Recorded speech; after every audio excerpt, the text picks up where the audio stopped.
May lihim ba?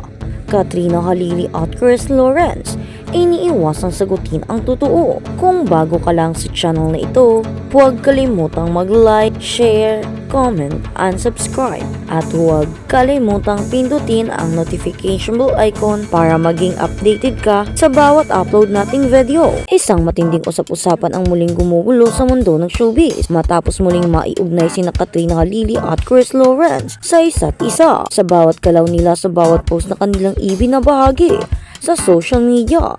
Tila may mensaheng gustong ipahiwatig.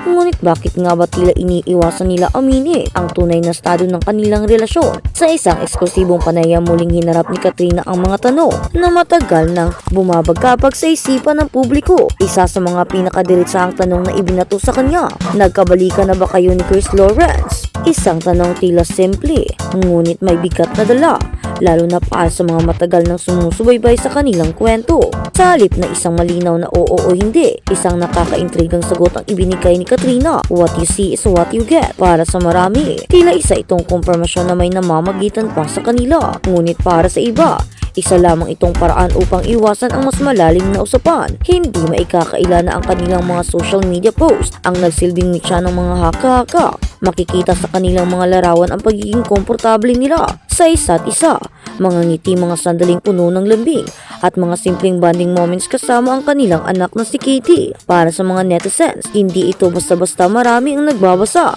at nagsasabing hindi na ito pangkaraniwang co-parenting setup. May kakaiba, lalim at higit sa lahat, may emosyon na kayang itago. Ngunit sa kabila ng lahat ng ito, nananatiling tikom ang bibig ni Katrina at Chris pagdating sa tunay na estado ng kanilang relasyon. Nang muling tanungin si Katrina, pabirong sagot niya, secret, sabay ngiti na tila may alam ngunit ayaw ibunyag. Ayon pa sa kanya, may mga bagay na hindi nila maaaring sabihin, hindi dahil ayaw nila kundi dahil bawal. Bagamat hindi niya direktang ipinaliwanag, maraming netizens ang naniniwala na maaaring may kinalaman ito sa kanilang management o sa mga kontratang kanilang pinirmahan. Dito lalong uminit ang usapan. Ano nga ba ang itinatago nila? May kasunduan ba na pumipigil sa kanila o aminin ang katotohanan? O sadyang pinipili lamang nilang panatilihin pribado ang kanilang nararamdaman sa kabila ng misteryong bumabalot sa kanilang relasyon? Isang bagay ang malinaw, ang kanilang pagmamahal para sa kanilang anak na si Katie. Ayon kay Katrina, isa sa mga pinakamalaking biyaya sa kanyang buhay ang pagkakaroon ng anak. Matagal niya raw itong hinintay at ipinagdasal, kaya naman ngayong nandyan na si Katie, ginagawa niya ang lahat upang maging mabuting ina. Ngunit hindi lamang si Katrina ang nagbibigay ng buong pagmamahal kay Katie. Ayon sa kanya, hindi kailanman nagkulang si Chris Lawrence sa pagiging ama. Sa bawat sandali, sa bawat pagkakataon, ramdam na ramdam niya ang presensya nito sa buhay ng kanilang anak. Masaya ako kasi nakikita ko talaga siya na nagiging tatay siya. Ani Katrina, ramdam ko talaga ang presensya niya bilang ama. Isang payag na lalong nagpatibay sa paniniwala ng marami na may espesyal pa rin koneksyon ang dalawa. Samantala, ibinahagi naman ni Chris ang ilang bahagi ng kanyang buhay bilang ama sa pamamagitan ng social media. Sa isang post, ipinakita niya ang kanyang bonding moment kasama si Katie habang abala si Katrina sa kanyang trabaho. Isang simpleng araw ngunit puno ng kahulugan. Sa kanyang caption, ibinahagi ni Chris ang isang mahalagang aral. Ang pagmamahal ay hindi lamang nasusukat sa masasayang sandali. Kailangan din daw harapin ang mga hamon, ang mga kalat at mga hindi perpektong bahagi ng buhay. Loving is not just about cute moments, ani Chris. It's about showing up in the messy and ugly parts with care and responsibility. Isang linya na tumatatak sa puso ng maraming netizens. Ngunit ang pinaka nakakapukaw ng damdamin ng lahat ay ang kanyang payag tungkol sa pagiging ama. The greatest stage I ever stood on is being her dad. Isang simpleng pangungusap ngunit puno ng pagmamahal, sakripisyo at dedikasyon. Dahil dito, lalong dumami ang mga tagahanga na umaasang magbabalikan ang dalawa. Para sa kanila, malinaw na hindi pa nawawala ang pagmamahalan.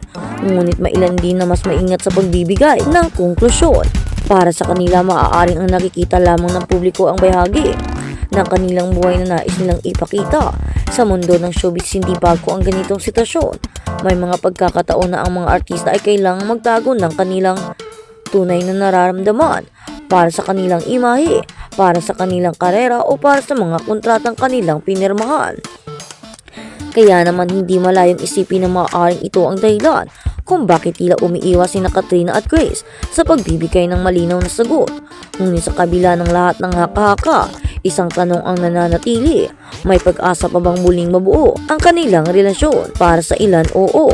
Nakikita nila ang mga senyales, ang closeness, ang respeto at ang pagmamahal na patuloy na umiiral sa pagitan nila.